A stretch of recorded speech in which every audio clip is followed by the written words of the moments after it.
अध्यक्षामध्ये 2-3 विषय येतात. हे सगळी चर्चा शेवट जाते कुठे तर पैशापाशी. या सगळ्या प्रश्नाचं उत्तर कुठे आहे तर निधी हाच विषय आहे. पोर्टलचा वगैरे विषय आपण पवित्र पोर्टलचा काढला. तुम्हाला आपल्याला माहीतच आहे, आम्हालाही माहीत आहे, महाराष्ट्रातील सर्व जनतेला माहीत. शिक्षकांच्या जागा किती रिक्त आहेत. आपण आता निवृत्त झालेल्या शिक्षकांना 20,000 रुपये देऊन त्यांची नियुक्ती केली. आता खरं म्हणजे निवृत्त झालेले ते 58 वर्षाचे त्यांना पेन्शन मिळते. मला पैसा प्रश्न होता की त्यांना एज्युकेशनमध्ये ठीक आहे काही दीर्घकाळ शिकवले असतील, पण त्यापेक्षा वेल एज्युकेटेड आणि निपुण हुशार तरुण मिळू शकतात. तर हेच 20,000मध्ये तरुण बेरोजगारांना जर आपण दिलं तर शैक्षणिक सुधारणेसाठी खूप वाव आहे. जुन्या लोकांना त्यांच्या एक ज्या शिक्षणाच्या संदर्भातले शिक्षकावर मी कोणावर हेतवारोप करत नाही, पण त्याच संदर्भात त्यांना 40,000 50,000 हे मिळतं पेन्शन. तर या तरुणांना संधी का देत नाही. आणि हे तरुण कॉन्व्हेंटमध्ये BSc झालेले MSc झालेले वेल एज्युकेटेड तरुण मिळू शकतात. म्हणून पहिला प्रश्न की त्या ठिकाणी तशी नियुक्ती आपण करणार का, हा पहिला प्रश्न. दुसरा प्रश्न हा सगळ्यात शेवट पैशाचा प्रश्न येतो. शाळांच्या संदर्भात सुविधांच्या संदर्भात आपण म्हणाला तो फार मोठा प्रश्न नक्की आहे. तर आपण जरा विनंती करा मुख्यमंत्री महोदयांना. मागच्या वेळेस आता अनेक सदस्यांनी सांगितलं की इथून पैसे इतका इन्फ्रास्ट्रक्चरवर खर्च होतात तितका होतात. मी थोडासा उल्लेख केला की आपण कुंभमेळ्याच्या संदर्भात की त्यातले 2,000 कोटी रुपये काही सुविधा कमी करून करता आले तर आपण त्यावर चांगलं करू शकतो. तर त्यावर थोडीशी टीका झाली. मला बोलण्याचा उद्देश हा होता की शिक्षण महत्वाचं आहे, नोकऱ्या महत्वाच्या आहेत, तरुणांच्या हाताला रोजगार महत्वाचा आहे, मूलभूत गोष्टी ज्या आहेत त्यावर पण आपला अधिक भर असला पाहिजे, हा त्या मागचा उद्देश होता. मला काही कुठल्या आपल्या भावना दुखावण्याचा विषय नव्हता. म्हणून माझा प्रश्न असा अध्यक्ष महोदय की आज उद्याचा बजेट येणार परवाला, त्यामध्ये या सुविधेसाठी तुम्ही DPTCच्या मर्यादा आहे खर्च करायला, त्यांना तेवढेच मिळू शकतात. त्या काही सर्व शाळांच्या सुधारणा त्यातून होतील असं आपण समजण्याचं काही कारण नाही. म्हणून आपल्याला विनंती अशी आहे की राज्यस्तरावरून या सुविधांसाठी आपण 2 शाळा निवडताय, 4 शाळा निवडताय, आपण सांगितलं तेवढे शाळा द्या. तेवढ्या शाळा एक मॉडेल स्वरूपाच्या होती.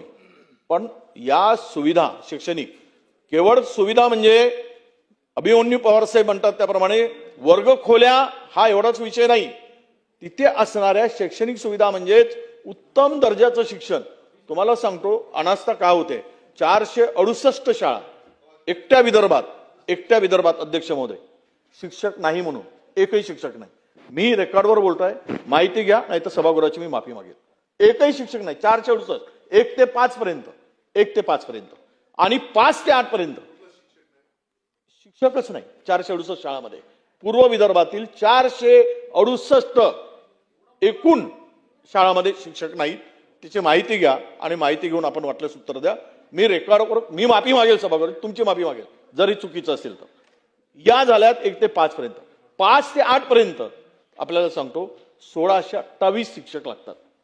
5 ते 8 पर्यंत 1628 आपण पवित्र पोर्टलच्या माध्यमातून भरतो असं म्हणता येते.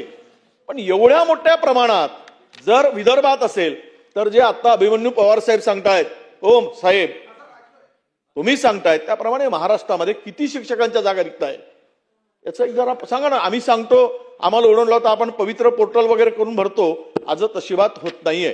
तुम्ही सांगताला ते म्हणजे क्लिअर सांगतो मी. आपण वाईट वाटून घेऊ नका, आपल्याला मर्यादा आहे शिक्षण मंत्री म्हणून. शेवट पैसा कुठून आला देतील तर येतील. आता ते बजेटवर चर्चा होईल की जर तुम्ही बचत केली नाही 1,62,000 कोटीची तर उद्या एप्रिलमध्ये पगार देणंही वांदे होतील. ते आता बचत कशी करायची सगळं कसरत सुरू आहे. त्या कसरतीवर तो तुमचा प्रश्न आहे. मला त्यावर अधिक ते फायनान्सचा विषय मी त्यावर अधिक बोलणार नाही. पण पहिला प्रश्न आणि दुसरा प्रश्न 2च प्रश्न. असलेल्या पूर्ण रिक्त जागा तरुणांना मानधनावर 20,000 रुपये देऊन खूप तरुणांची फौज उभी झाली. तर म्हणून चांगल्या शिक्षलेल्या MSc BEd झालेले BA झालेले अशा शिक्षकांना त्या निवृत्त शिक्षकांच्या ऐवजी त्यांची नियुक्ती करावी. ते करणार का, पहिला प्रश्न. दुसरा प्रश्न, ही सगळ्या सुविधेच्या संदर्भात एक ठोक तरतूद राज्य सरकारने शिक्षण विभागाला मिळवून देण्यासाठी माननीय मुख्यमंत्र्यांच्याकडे आपणही करा. पण कदाचित या सभागृहामधली अनेक सदस्य बोललेत त्यांना सुद्धा त्यांच्या भावना घेऊन जाऊन त्या संदर्भात मुख्यमंत्र्यांच्याकडे बैठक लावा आणि आपण विनंती करू की या सगळ्या व्यवस्थेमधून कुठून तरी काढा आणि एक ठोक तरतूद 2,000 की 1,000 कोटी रुपयाची द्या. याचं उत्तर आपण द्यावं. दुसरा प्रश्न आणि शेवटचा अत्यंत महत्वाचा प्रश्न. एक तुम्ही मॉडेल शाळा वगैरे सगळं करताय तर आपण पहिल्यांदा एकच सुविधा करू ना. ज्या शाळांमध्ये आत्ता तुमच्या वर्ग खोल्या नाहीत, एखाद्या वेळेस शौचालय नाहीत तिथे तर खूपच शाळा आहेत, पण वर्ग खोली आणि शौचालय हे दोन महत्वाचे विषय आहेत. या दोन विषयासाठी एक तरतूद करून 1000 कोटी 500 कोटी की प्रत्येक मतदारसंघातील 50 शाळा या पूर्ण अद्ययावत सुविधेनी पूर्ण करण्यासाठी उपलब्ध करून देणार का, हा तिसरा प्रश्न.